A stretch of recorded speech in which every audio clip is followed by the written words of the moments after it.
स्वागत है आप सभी का KNP एनालिसिस में। आज हम डिस्कस करने वाले हैं लक्ष्मीकांत का चैप्टर नंबर 5। इससे पहले जैसा कि आज वैलेंटाइन डे है तो आपको अगर आपका कुछ है तो बहुत बहुत बधाई, शुभकामनाएं। और करते रहिएगा, एक शेर सुन लीजिएगा कि बस मैं तेरा पीछा नहीं करता, साथ आना चाहता हूँ।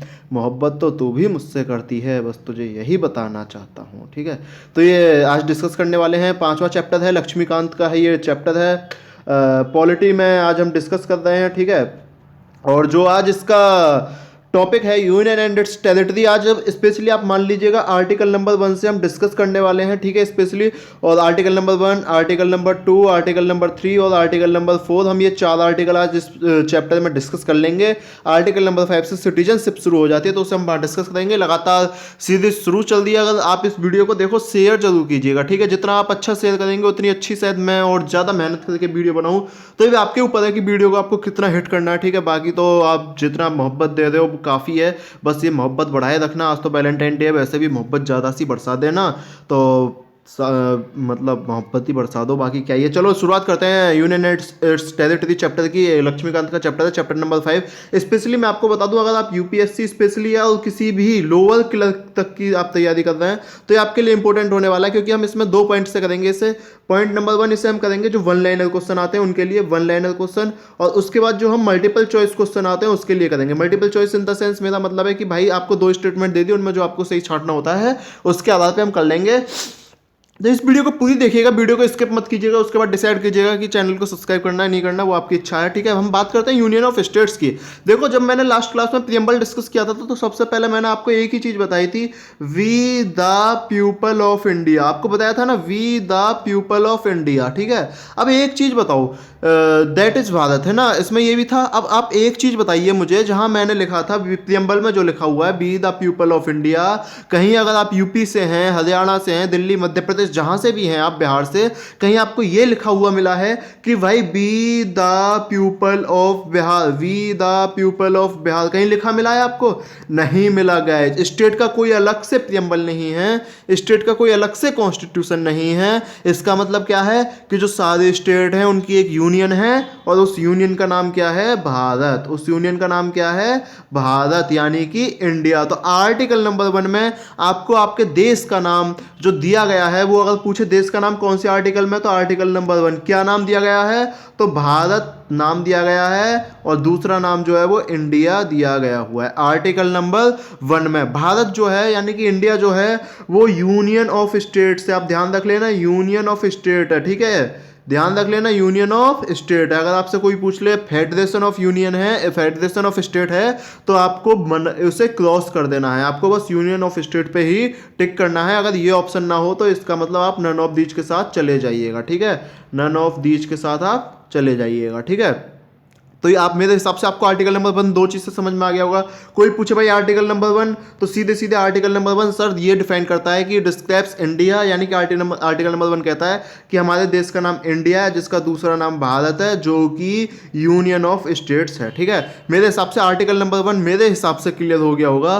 ठीक है, अगर हम इसके बाद की बात करें तो देखो, किसी चीज का नाम, अगर आपके यहाँ मान लो घर पे कोई नया नवजात शिशु हुआ हो तो आपको उसका नाम रखने में भी तकलीफ आती है। 10 दिन तक तो वो गोलू के नाम से चलता है। ठीक है, फिर उसके बाद वो छोटू, बच्चू, है ना, जो भी नाम आप रखते हो, पुच्ची, ठीक है, उसके नाम से चलता रहता है। फिर उसके बाद एक नाम डिफाइन होता है। तो यहाँ भी यूनियन ऑफ स्टेट्स में भी यही दिक्कत आई थी। भारत जो था कुछ यानी कि एक ट्रेडिशनल लोग जो होते हैं वो भारत नाम चाह रहे थे, कुछ जो मॉडर्न लोग हैं वो इंडिया नाम चाह रहे थे। और भाई जो इंडिया है वो खुद सबको करता है। ठीक है, आपको भी तो आज सबको खुश कर रहे हो, है ना, तो उसने भी इसका फिर नाम क्या रख दिया, कॉन्स्टिट्यूशन ने बोला भाई तेरी भी बात सही, तेरी भी बात सही, दोनों नाम रख लेते हैं, तो नाम हो गया इसका भारत और इंडिया। ठीक है, अगर इसके बाद की हम बात करें यहाँ पे, तो आप एक चीज समझ लीजिएगा, ये यूनियन जो है हमारी, ये फेडरल है स्ट्रक्चर में। हालांकि इसे मैं फेडरल बोलूँ, और अगर क्वासी फेडरल ऑप्शन आए तो आप क्वासी फेडरल पे जाइएगा, फेडरल ऑप्शन आए तो अगर क्वासी ना हो तो फेडरल पे जाइएगा, वरना क्वासी हो तो आप क्वासी फेडरल पे जाइएगा। ठीक है, अगर मैं इसके बाद की बात करूं तो डॉक्टर B.R. अम्बेडकर ने स्टेटमेंट दिया, the phrase union of state has been preferred to federation of state, यानी कि यूनियन ऑफ स्टेट जो है हमारी वो फेडरेशन ऑफ स्टेट है, यानी कि आपस में एक आपकी काम काज बटा होगा, स्टेट का भी और अपना भी। ठीक है, अब उन्होंने बोला ऐसा क्यों है भाई। देखो ऐसा इसलिए है कि किसी स्टेट ने ये नहीं बोला कि अच्छा हम 10 स्टेट मिल गए चलो इंडिया बना लेते हैं, ऐसा नहीं हुआ है ना। इंडिया पहले था, इंडिया ने 10 स्टेट को अपने में मिलाया कि अच्छा तू बाहर था चल मेरे में आ जा तू मिलके, है ना। तो ऐसे इस टाइप से स्टेट बना, यानी कि स्टेट का एग्रीमेंट नहीं है, ध्यान रखना। अमेरिका में क्या है, अमेरिका में स्टेट ऑफ एग्रीमेंट है, यानी कि रिजल्ट ऑफ एग्रीमेंट है। स्टेट जो एग्रीमेंट करते हैं अमेरिका में, ठीक है। अमेरिका में 10 स्टेट बोल रहे चलो चलो हम आ रहे हैं हम आ रहे हैं, है ना। इंडिया में ऐसा नहीं हो सकता। इसका मैं आपको मतलब बता दूं, अगर अमेरिका का कोई स्टेट चाहे तो बाहर निकल जाएगा, है ना। इंडिया का कोई भी स्टेट अपनी मर्जी से बाहर नहीं निकल सकता। ये अंतर है इंडिया और अमेरिका के कॉन्स्टिट्यूशन में, इंडिया अमेरिका के स्ट्रक्चर में। आर्टिकल नंबर 1 ने आपको बता दिया कि इंडिया की डेफिनेशन क्या है। एक और चीज समझ लीजिएगा जो बहुत इंपॉर्टेंट पॉइंट है, पेपर में दे देते हैं ये। जो फेडरेशन है हमारी वो डिस्ट्रक्टेबल है, यानी कि इसे कोई तोड़ नहीं सकता। मैंने आपको बता दिया जो अमेरिका वाली है वो डिस्ट्रक्टेबल है, ठीक है। इस चीज़ को आप नोट कर लीजिएगा, मेरे हिसाब से आप नोट कर लेंगे क्योंकि आप इस चैप्टर को बहुत ध्यान से पढ़ रहे हैं, ठीक है। अगले हम पेज पे चलते हैं। इसके बाद ये हम लक्ष्मीकांत से चैप्टर नंबर 5 डिस्कस कर रहे हैं जिसका नाम है union and it's territory. Article number 1 में अब जो मैंने एक आपको चीज़ बताई थी, टेरिटरी ऑफ इंडिया जो है वो भी इसने 3 जगह में क्वालिफाई कर दिया। टेरिटरी ऑफ स्टेट क्लासीफाई कर दिया। टेरिटरी ऑफ स्टेट समझ में आ गया, मान लो आप स्टेट यूपी से हैं तो उसकी जो टेरिटरी है, ठीक है, वो आपकी टेरिटरी ऑफ स्टेट हो गई। Union territories like S Delhi, तो ये यूनियन टेरिटरी हो गई, ठीक है। और इसके बाद की मैं बात करूं, ऐसी टेरिटरी जिसे गवर्नमेंट ऑफ इंडिया किसी भी टाइम ले सकती है, ऐसी टेरिटरी जिसे गवर्नमेंट ऑफ इंडिया किसी भी टाइम ले सकती है, ठीक है। अगर मैं एट प्रेजेंट की बात करूं तो देयर आर 29 स्टेट्स, नहीं there are 28 states, there are 28 states और 8 यूनियन टेरिटरीज, 8 यूनियन टेरिटरीज। अगर मैं गलत हूं तो मुझे सही कर दीजिएगा, जहां तक मैं सही हूं मुझे पता है पक्का, ठीक है। और अगर इसके बाद की हम बात करें तो जो कॉन्स्टिट्यूशन है एक्सेप्ट जम्मू कश्मीर नहीं है, क्योंकि जम्मू कश्मीर में भी अब कॉन्स्टिट्यूशन एप्लीकेबल होगा आर्टिकल 370 हटने के बाद, ठीक है। अब ये कॉन्स्टिट्यूशन ऑल ओवर इंडिया में एप्लीकेबल है, ठीक है। अगर इसके बाद हम बात करें यहाँ पे जो दिया हुआ ना 5th और 6th शेड्यूल, इसे हम डिस्कस कर लेंगे, अलग से चैप्टर है मेरे हिसाब से, अभी यहाँ डिस्कस करने में आपको समझ नहीं आएगा, बस इतना बता देता हूँ। 5th और 6th शेड्यूल में कुछ स्टेट्स के लिए अलग से प्रोविजन होते हैं, वहाँ की ट्राइबल एरियाज के लिए, अभी आप इतना ही समझ लीजिएगा, ठीक है। इसके बाद हम बात करते हैं टेरिटरी ऑफ इंडिया क्या है। देखो जो टेरिटरी ऑफ इंडिया है, टेरिटरी ऑफ इंडिया का मतलब है कि भाई इंडिया जो है वो अपने आप में स्टेट्स को इंक्लूड करेगी, ना कि स्टेट्स जो है वो अपने आप को इंडिया में इंक्लूड करेंगे, समझ आ गया। टेरिटरी ऑफ इंडिया इसीलिए वाइडर एक्सपेंशन है, ठीक है। अब हम सॉवरेन कंट्री हैं, ठीक है, हम सॉवरेन स्टेट हैं, तो इंडिया जो है किसी की टेरिटरी ले सकता है, किसी की टेरिटरी दे सकता है, गिफ्ट में ले, परचेज करे, उसे लीज करे, उसे प्लेबिसाइड करे, ऑक्यूपेशन के लिए जिस तरह से ले वो ऐसा कर सकता है। एग्जाम्पल आपके सामने बहुत अच्छे अच्छे एग्जाम्पल हैं, हमने लिए दादरा नगर हवेली, हमने लिए है गोवा, हमने लिए दमन दीव, हमने लिए पुडुचेरी, हमने लिए सिक्किम, हमने लिए। ये सारे एग्जाम्पल आपके ऐसे हैं जो यहाँ तक कि फॉरेन टेरिटरी के, फॉरेन स्टेट के यानी कि फॉरेन गवर्नमेंट के तहत थे, लेकिन हमने वो अपने में ले लिए, है ना, यानी कि वो अपनी मर्जी से नहीं है, वो हमने ले लिए, ठीक है ना। अब इसके बाद आर्टिकल नंबर 2 पे आते हैं। मेरे हिसाब से आर्टिकल नंबर 1 आपको क्लियर हो गया होगा, that is Bharat, that is India, union of state, है ना, फेडरल स्ट्रक्चर, अगर क्वासी फेडरल हो तो वो है, ठीक है। और इन आर्टिकल नंबर 1 में 3 टेरिटरीज डिफाइंड है, territory of state, territory of union state, ठीक है, यूनियन लेजिस्लेटिव, अरे क्या बोल रहा हूँ मैं यार, यूनियन टेरिटरी, ठीक है, और टेरिटरी जो भी इंडिया एक्वायर कर सकती है, जो भी इंडिया एक्वायर कर सकते हैं। मेरे हिसाब से यहाँ तक आपको समझ आ गया होगा। अगर इससे आगे आप चलना चाहते हो तो आर्टिकल नंबर 2 पे हम आने वाले हैं। आर्टिकल नंबर 2 को बहुत ध्यान से देखिएगा, आर्टिकल नंबर 2 को, और ये देखते चाहिए। आर्टिकल नंबर 2 आपके सामने आ गया है। आर्टिकल नंबर 2 जो बोलता है वो पार्लियामेंट को एम्पावर करता है, इस स्टेटमेंट को ध्यान कर लेना सबसे पहले ही। Article number 2 empowers the parliament, अगर यहाँ आ जाए एम्पावर्स द प्रेसिडेंट ऑप्शन गलत हो जाएगा, यहाँ आ जाए एम्पावर्स द स्टेट ऑप्शन गलत हो जाएगा, पार्लियामेंट के अलावा यहाँ आ जाए लोकसभा ऑप्शन गलत हो जाएगा, यहाँ आ जाए राज्यसभा ऑप्शन गलत हो जाएगा। आंसर क्या आएगा इसका, एम्पावर्स द पार्लियामेंट। किस चीज के लिए भाई, ये इस चीज के लिए करता है कि यूनियन ऑफ इंडिया में किसी भी नए स्टेट को एस्टेब्लिश कर सकता है, कोई भी नया स्टेट बना सकते हैं, ठीक है, किसी भी नए स्टेट को ऐड कर सकते हैं, ठीक है, और जैसा ये सोचते हो नए स्टेट के बारे में, ऐसा आर्टिकल नंबर 2 बोलता है। यानी कि आर्टिकल नंबर 2 जो है पार्लियामेंट को किस किस चीज की पावर दे देता है, एक तो भाई न्यू स्टेट को एडमिन कर लेंगे, नया स्टेट बना ही देंगे कोई भी। अब मैं आपको दोनों में अंतर समझाऊं, जैसे गोवा है, ठीक है, तो गोवा को तो इन्होंने एडमिट कर लिया, और तेलंगाना जो है वो पहले से ही था आंध्र प्रदेश का, तो तेलंगाना इन्होंने नया स्टेट बना दिया, ठीक है। तो ये दोनों अंतर है, जिससे पार्लियामेंट के पास पावर होती है वो कुछ भी कर सकता है। हालांकि इसे ये चीज पहले एडमिशन ऑफ स्टेट जो ऑलरेडी एक्सिस्टेंट में उनके पास भेजनी पड़ेगी, इसके बाद हम नेक्स्ट पेज पे आ गए हैं, ठीक है। लेकिन ऐसा कुछ नहीं होता कि जो पहले एक्सिस्टेंस में नहीं थे उनके पास कैसे भी भेजे, है ना, यानी कि ये नया स्टेट बनाते हैं जो पार्ट ऑफ इंडिया नहीं थे। गए जब आप आर्टिकल नंबर 3 की बात करोगे, देखो हम बहुत जल्दी जल्दी डिस्कस कर लेते हैं, बहुत अच्छी बात है, आपको इससे अलग एक क्वेश्चन मिल नहीं सकता आर्टिकल नंबर 1 2 3 4 पे। अरे भाई लक्ष्मीकांत से भी अलग कोई क्वेश्चन आएगा क्या, ठीक है। तो हम आर्टिकल नंबर 3 डिस्कस कर लेते हैं। आर्टिकल नंबर 3 क्या कहता है? आर्टिकल नंबर 3 बोलता है internal readjustment inter se of the territories of constituent states of. अब आप एक आर्टिकल नंबर 2 और आर्टिकल नंबर 3 में अंतर समझ लो। जैसा मैंने आपको आर्टिकल नंबर 2 में बताया, ठीक है, आर्टिकल नंबर 2 में जैसे गोवा है ना, उसे तो एडमिट कर लेगा आर्टिकल नंबर 2 में, और आर्टिकल नंबर 3 में जो अंदर के अंदर स्टेट हैं छेड़खानी करेगा आर्टिकल नंबर 3 से और एडमिट करेगा आर्टिकल नंबर 2 से। इस चीज को ध्यान रख लेना। अगर आप पीछे कंफ्यूज हो गए यहाँ पे थोड़ा सा कि भाई इसने तेलंगाना का यहाँ पे एग्जाम्पल क्यों दिया था, तो देखो वो मैंने आपको एग्जाम्पल इसलिए दिया था कि जैसे गोवा है, ठीक है, ये दिया था मैंने आपको आर्टिकल नंबर 2 के, यानी कि आप समझ जाओ कि नए स्टेट को एस्टेब्लिश कैसे करते हैं। आप बोलो भाई तेलंगाना का एग्जाम्पल, वो मैंने इसलिए दिया था कि एक स्टेट होता है जिसे आप अंदर से अंदर इंटरनल टेरिटरी में कैसे बनाते हैं, वो आर्टिकल नंबर 3 डील करता है, ठीक है। अगर इसके बाद की देखो आर्टिकल नंबर 2 द्वारा समझ लो। आर्टिकल नंबर 2 बोलता है भाई कोई भी नया स्टेट एडमिट कर लेंगे और कोई भी नया स्टेट हम बना देंगे। एडमिट और बनाना अलग अलग चीज है दोनों, ठीक है। आर्टिकल नंबर 3 क्या बोलता है कि भाई अगर तेरे यहाँ पहले से ही कोई स्टेट है इंडिया में तो उसका रीएडजस्टमेंट जो करेंगे वो हम आर्टिकल नंबर 3 के अंतर्गत करेंगे। तेलंगाना बना आर्टिकल नंबर 3, गोवा बना आर्टिकल नंबर 2, ठीक है। इसके बाद अगर पार्लियामेंट की पावर हम डिस्कस कर लें आर्टिकल नंबर 3 में, ये इंपॉर्टेंट चीज बन जाती है। 5 सब टॉपिक जो हैं, ठीक है, इनको रट लीजिएगा, याद कर लीजिएगा, जो आप कर सकते हो वो कर लीजिएगा। हालांकि मैं ऐसा समझाऊंगा कि आप समझ जाओगे। अब आप एक चीज समझ लो भाई, सबसे पहले आप आंध्र प्रदेश समझ लो। ये था आंध्र प्रदेश, ठीक है, इसको काट के हल्का सा बना दिया तेलंगाना। किस आर्टिकल से? Article number 3। समझ आ गया, यानी कि एक जिले एक राज्य को एक काट सकते हैं या दो राज्य को एक जोड़ के भी एक नया राज्य बना सकते हैं। यहां तक समझ में आ गया। अब आप आर्टिकल नंबर 3 का दूसरा टॉपिक समझो। आंध्र प्रदेश था पहले इतना सा, ठीक है, अब आंध्र प्रदेश को बढ़ा दिया इन्होंने, बढ़ा के कर दिया इतना, है ना, यानी कि किसी भी स्टेट का एरिया बढ़ा सकते हैं। भाई पहले आंध्र प्रदेश था इतना, है ना, अब जब नया तेलंगाना बनाया तो नहीं, यानी कि स्टेट जो एरिया जो है वो कम कर दिया, यानी किसी स्टेट का एरिया घटा सकते हैं और किसी स्टेट का एरिया बढ़ा सकते हैं। बाउंड्रीज मैंने आपको पहले ही बता दिया, और यहां तक कि नाम भी चेंज कर सकते हैं। अगर आप यूपी हो तो हो सकता है उत्तर प्रदेश का नाम ही और कुछ रख दें, ठीक है। तो ये चीजें हैं मेरे हिसाब से। आर्टिकल नंबर 3 डिस्कस हो गया होगा, लेकिन आर्टिकल नंबर 3 में भाई 2 कंडीशन है हमेशा, ठीक है। 2 कंडीशन समझ लो। कौन कौन सी कंडीशन है? कंडीशन ये है कि सबसे पहले उस जो भी आर्टिकल पार्लियामेंट में पेश होगा, देखो पार्लियामेंट की पावर है वो ये कर सकता है, लेकिन जो पार्लियामेंट की पावर है वो रिकमेंडेशन ऑफ प्रेसिडेंट होनी जरूरी है उसके पास, ठीक है।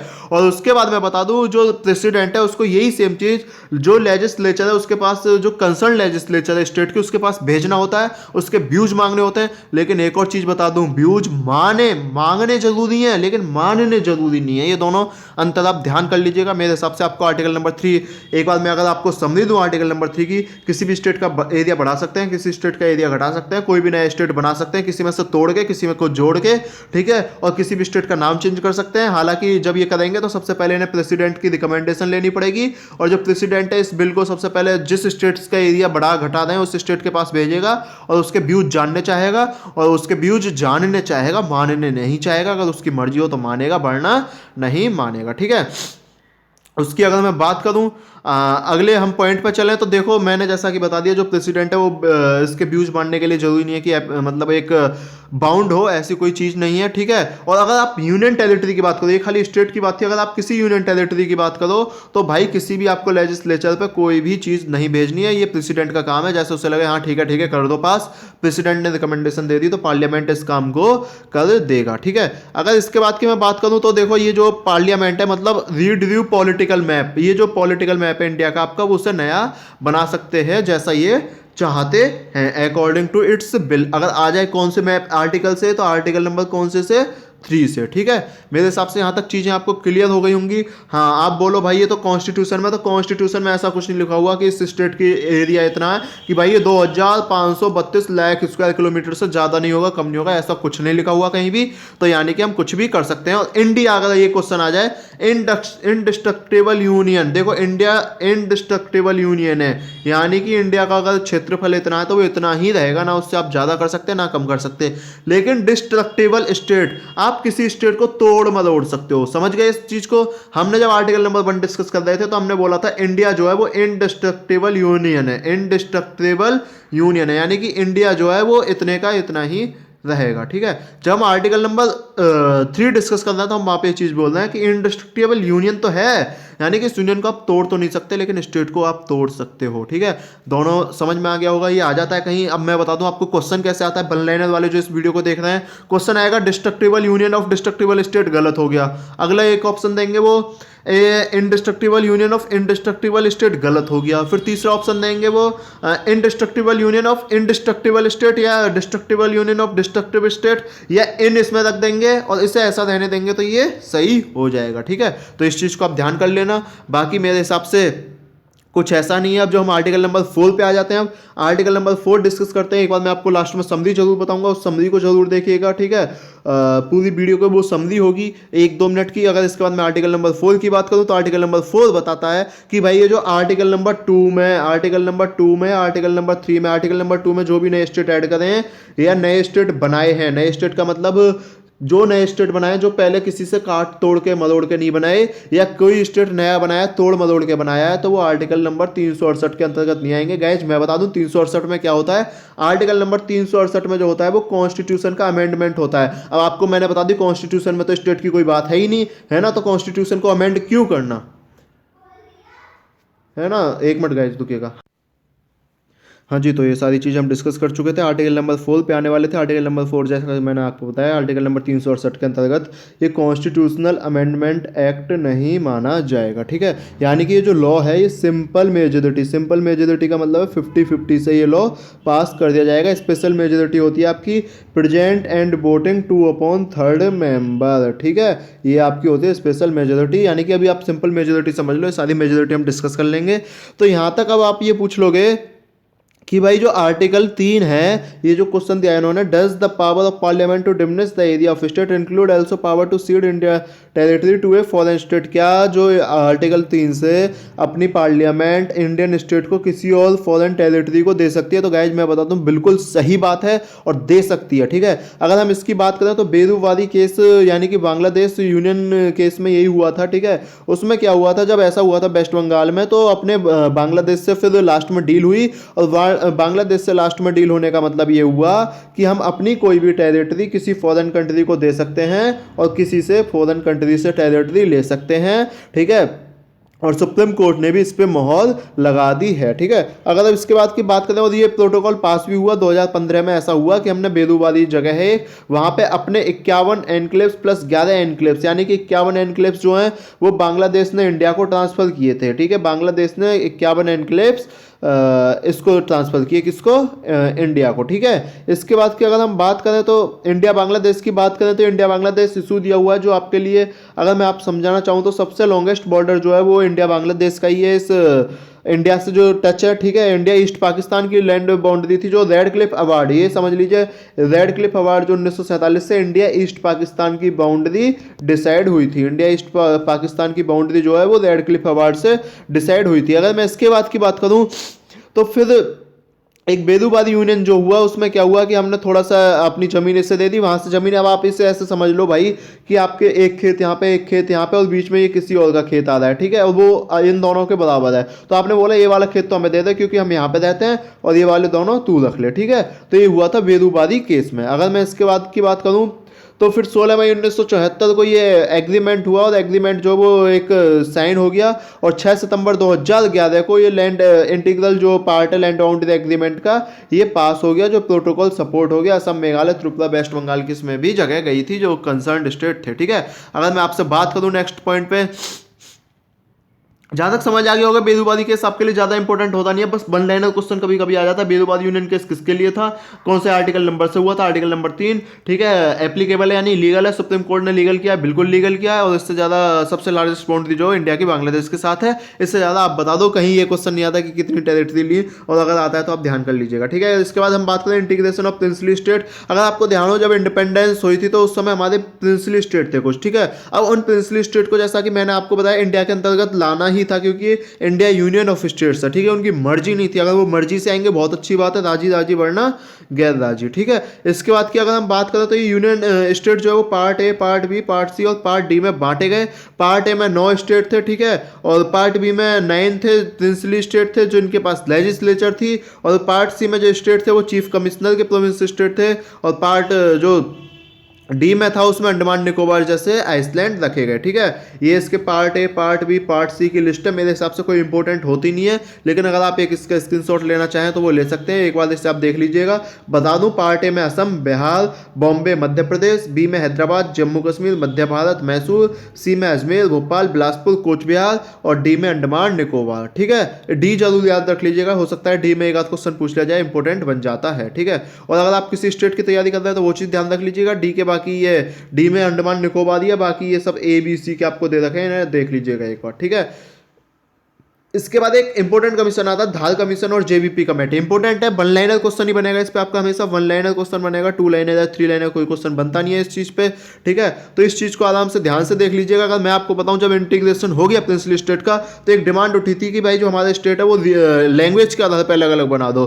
तो यार जैसे अभी आई कि लैंग्वेज के आधार पे अलग अलग बनाना चाहिए, नहीं बनाना चाहिए, ठीक है। तो एक कमेटी एस के धार के अंतर्गत एग्जामिन करने के लिए बनाई गई थी कि लैंग्वेज के अंतर्गत लैंग्वेज बेसिस आधार पे अगर हम एक अलग अलग स्टेट बनाएं या ना बनाएं, ठीक है। तो कमीशन ने अपनी रिपोर्ट 1948 में सौंपी और उसने बोला कि ये भाई हमें एडमिनिस्ट्रेटिव बेसिस पे बनाने चाहिए, ना कि लिंग्विस्टिक फैक्टर पे। एडमिनिस्ट्रेटिव बेसिस में आपको जैसे बता दो, उत्तराखंड है, ठीक है, उत्तराखंड का जो हिल्स एरिया था वो अपने यूपी के एडमिनिस्ट्रेशन में आ नहीं पा रहा था, उसे यूपी का एडमिनिस्ट्रेशन चला नहीं पा रहा था, तो यूके जो बना वो इस तरह से एडमिनिस्ट्रेशन के आधार पे अलग हुआ था, ठीक है। और लिंग्विस्टिक का एरिया होता है, जैसे आप मान लो तमिल बोलते हो, ठीक है, और जो दूसरे लोग हैं वो मान लो बंगाली बोलते हैं, ठीक है, बंगाली या आप कन्नड़ ले लो, यहाँ पे एक तमिल हो गई, ठीक है, और एक जो है वो कन्नड़ हो गई। तो इन दोनों का जो स्टेट डिफरेंस है वो आपका लैंग्वेज आधार पे, ठीक है। मेरे हिसाब से यहाँ तक आपको समझ आ गई होगी। जब 1948 में ये हो गया, फिर देखो कांग्रेस ने एक नई कमेटी बनाई जो जिसमें जवाहरलाल नेहरू, वल्लभ भाई पटेल और अभी सीतारमैया जो वही थे जो सुभाष चंद्र बोस के खिलाफ चुनाव आ रहे थे, इससे का नाम दिया गया जेवीपी कमेटी बनी। और जेवीपी कमेटी ने भी हालांकि यही बोला कि लैंग्वेज जो है वो रीऑर्गेनाइजेशन का बेसिस नहीं होना चाहिए, यानी कि लैंग्वेज किसी ने नहीं बोला कि बेसिस हो।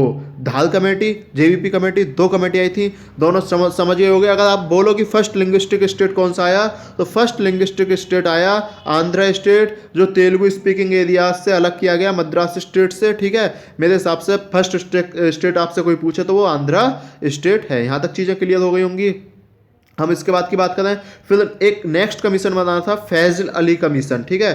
फैजल अली कमीशन की बात करूं तो सेम वही चीज, लिंग्विस्टिक बेसिस, ठीक है। इसके बाद एक कमीशन बना 1953 में। अगर मैं पिछले 2 कमीशन की इनकी क्रोनोलॉजी की बात कर लूं तो ये जो धार कमीशन है, जैसा कि मैंने आपको बताया, धार कमीशन जो 1948 में बना था, ठीक है, जून 1948 में। और मैं एस के धार की बात करूं तो इसने अपनी रिपोर्ट दिसंबर 1948 में सौंपी, और दिसंबर 1948 में ये तीसरा कमेटी बन गई थी, ठीक है, जिसने अपनी रिपोर्ट अप्रैल 1949 में सौंपी। यहां तक आपको चीज़ समझ आ गई होगी।